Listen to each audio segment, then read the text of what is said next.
Bonjour et bienvenue à notre assemblée. Aujourd'hui, on va vous parler des droits de l'enfant. Étymologiquement, le terme enfant vient du latin infans qui signifie celui qui ne parle pas. Ce que caractérise un enfant, c'est sa jeunesse et sa vulnérabilité. En effet, un enfant est un être plein en croissance, un adulte en devenir qui n'a pas les moyens de se protéger seul. Définition des droits des enfants.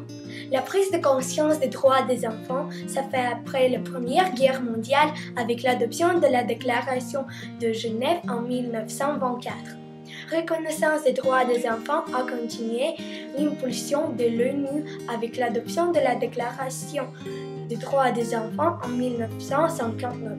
Enfin, cela se concrétise le 20 novembre en 1989 avec l'adoption de la Convention internationale des droits des enfants. Droit à la vie.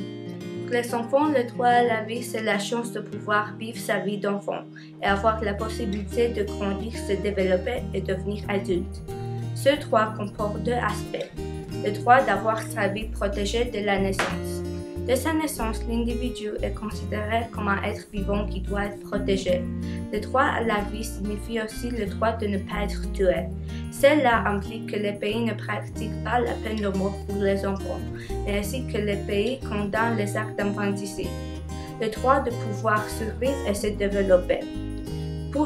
Les enfants ont besoin de grandir dans un environnement sain. C'est le rôle du pays bien plus que la responsabilité des parents de garantir une protection adaptée à tous les enfants. Droit à l'éducation. L'éducation est un droit essentiel qui permet à chacun de recevoir instruction et de s'épanouir dans sa vie sociale. L'éducation est un droit humain qui doit être accessible pour toutes les personnes sans aucune discrimination.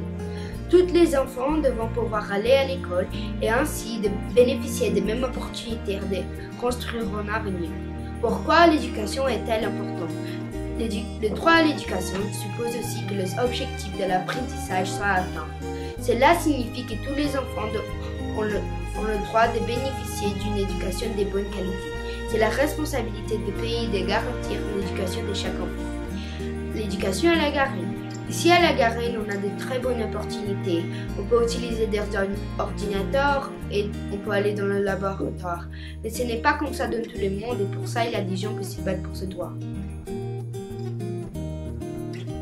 Droit à l'alimentation. Le droit à l'alimentation, c'est le droit pour chaque enfant de manger, de ne pas mourir de faim et de ne pas souffrir de malnutrition. Tous les 5 secondes, un enfant meurt de faim dans le monde. Il y a 4 aspects importants. La nourriture doit être disponible, c'est-à-dire qu'elle doit être en quantité suffisante pour l'ensemble de la population. La nourriture doit être accessible. Chaque personne doit pouvoir se procurer de la nourriture, soit avec sa propre production comme l'agriculture, soit en ayant un niveau de vie suffisant pour acheter de la nourriture. L'accès de la nourriture doit être durable, c'est-à-dire que la nourriture doit être accessible et disponible en toutes les circonstances, par exemple pendant les guerres ou les catastrophes naturelles. Enfin, la nourriture doit être salubre, c'est-à-dire hygiénique et consommable.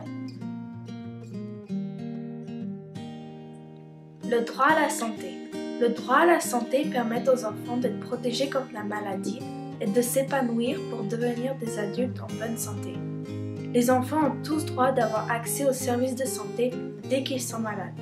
Cela suppose d'avoir un système de protection de la santé et d'avoir accès aux médicaments essentiels.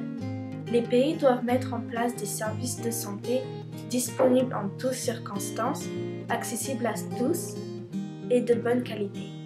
L'éducation de la santé et de la vaccination peuvent prévenir la propagation d'une maladie. La vaccination est efficace et importante car elle protège l'enfant contre le risque du décès et de l'handicap.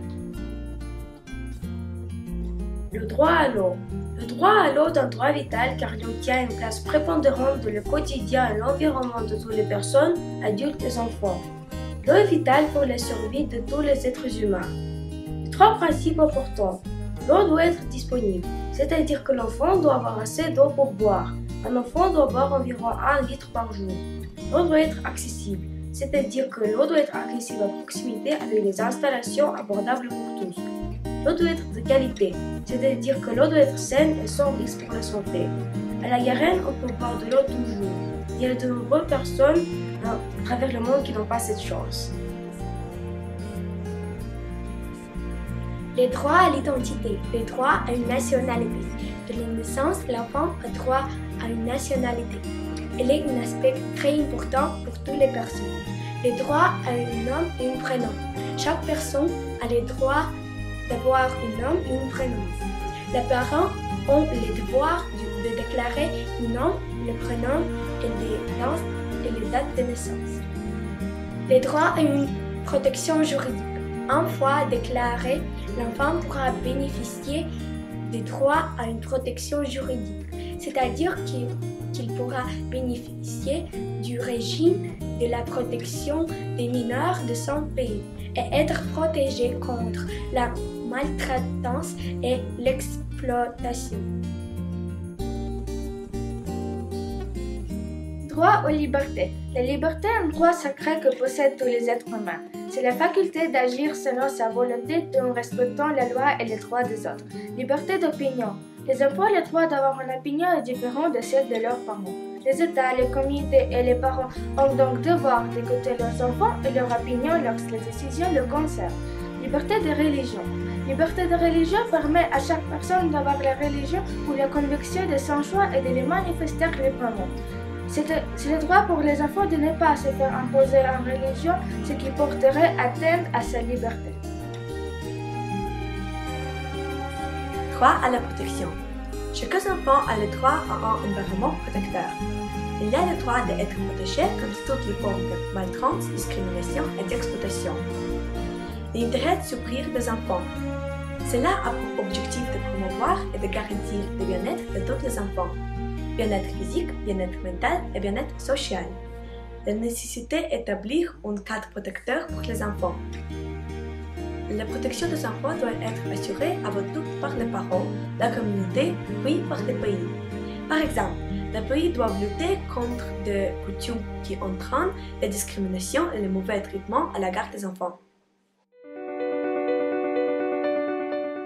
Maintenant, on va vous présenter une vidéo qui résume ce qu'on a dit.